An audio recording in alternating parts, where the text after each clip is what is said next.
Assalamualaikum dan salam sejahtera kepada guru-guru serta rakan-rakan sekalian. Terlebih dahulu, saya ingin mengucapkan terima kasih kerana memberi peluang kepada saya untuk membicarakan kandungan buku pada hari ini. Buku yang saya ingin kongsi dengan kawan-kawan pada hari ini bertajuk Main-Main Hantu yang ditulis oleh Encik Azanil Fitri.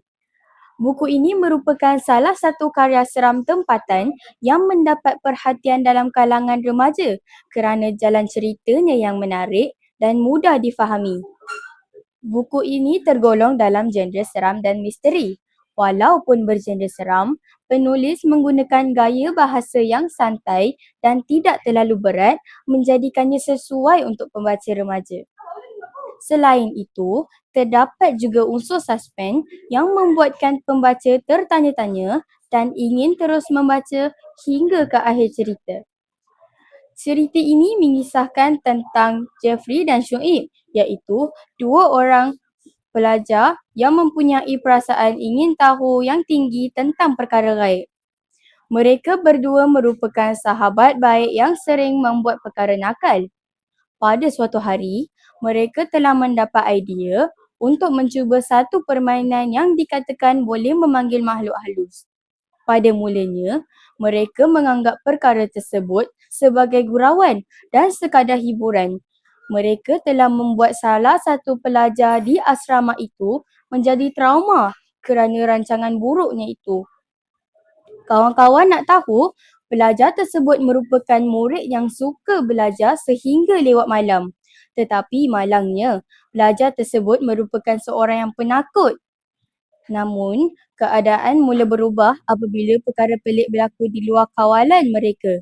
Jeffrey dan Shuib terdengar bunyi yang pelik, ternampak bayang-bayang aneh dan mengalami gangguan yang mereka sendiri tidak rancang.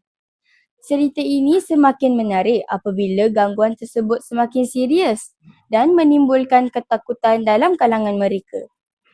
Watak utama dalam cerita ini ialah Jeffrey dan Shuib, iaitu dua orang remaja yang berani mencuba sesuatu yang baru tanpa memikirkan akibatnya.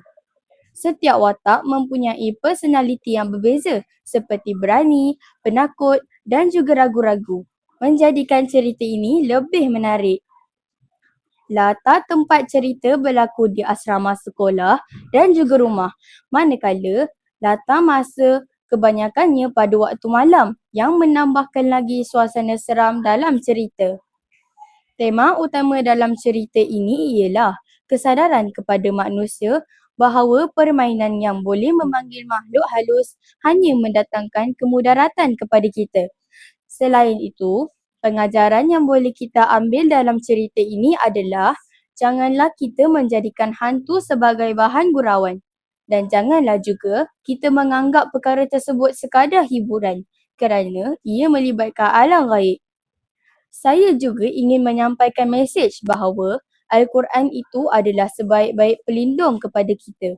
Bukannya yang dilakukan oleh Jack sanggup tanpa salinan surah Yasin di katil dengan harapan tidak diganggu oleh hantu. Bahagian yang paling menarik bagi saya ialah apabila perkara pelik berlaku di luar kawalan mereka. Waktu itu, Jeffrey dan Shuib mahu pulang ke asrama. Dia memaklumkan kepada Jeffrey bahawa dia hendak pergi ke tandas. Jeffrey pun terus naik ke bilik asrama seorang diri. Tiba-tiba, Jeffrey ternampak Shuib duduk di atas katilnya. Jeffrey berasa bingung sebentar kerana tadi Shuib singgah ke tandas. Bahagian ini merupakan klimaks cerita. Jeffrey dan Shuib yang pada mulanya berani menjadi orang yang paling penakut.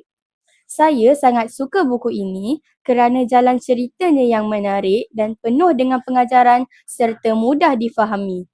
Saya mencadangkan buku ini kepada pelajar sekolah terutamanya kepada remaja kerana ceritanya yang dekat dengan kehidupan harian. Buku ini juga mengajar pembaca tentang akibat mempermainkan perkara gaib serta menasihati kita supaya tidak melakukan sesuatu perkara tanpa memikirkan akibatnya. Oleh itu, buku ini sesuai untuk dijadikan bahan bacaan yang bermanfaat. Sekian sahaja bicara buku saya. Terima kasih.